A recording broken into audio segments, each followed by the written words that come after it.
ரொம்ப நாளைக்கு அப்புறமா நேற்றுக்கு ட்ரிப்ளிகேன் பக்கம் போயிருந்தேன். ரத்னா கஃபேக்கும் போயிட்டேன். எல்லாரும் முதல்ல சாப்பிட்றது சாம்பார் இட்லி தான். முதல்ல சாம்பார் இட்லியே சொன்னேன். ஒரு பெரிய அடுக்கு நிறைய ஆவி பறக்க முதல்ல சூடா சாம்பார் வந்தது. அதுக்கப்புறம் தான் ஒரு பிளேட்ல 2 இட்லி வந்தது. அடுத்ததா அந்த ஒரு அடுக்கு சாம்பாரையும் அப்படியே இட்லி மேல கொட்டுறாரு அந்த சர்வர். சாம்பார்லேருந்து அப்படியே ஆவி பறக்குது. இன்னொரு பக்கம் சின்ன வெங்காயம் மிதக்குது. சாம்பாரோட சுவைய வார்த்தையால சொல்ல முடியாது. அதெல்லாம் தலைவர் படத்தை முதல் ஷோ பார்க்குற மாதிரி ஒரு ஃபீல் வரும் நமக்கு. சாம்பார் மட்டும் இல்ல, இட்லி கூட ரொம்ப நல்லா இருந்தது.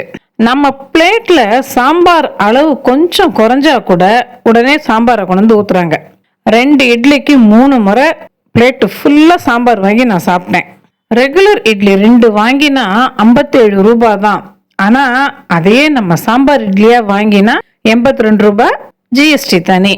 சாம்பாருக்காக 25 ரூபாய் எக்ஸ்ட்ரா சார்ஜ் பண்றாங்களே நினைக்க வேண்டாம், அது ஒர்த்து தான்.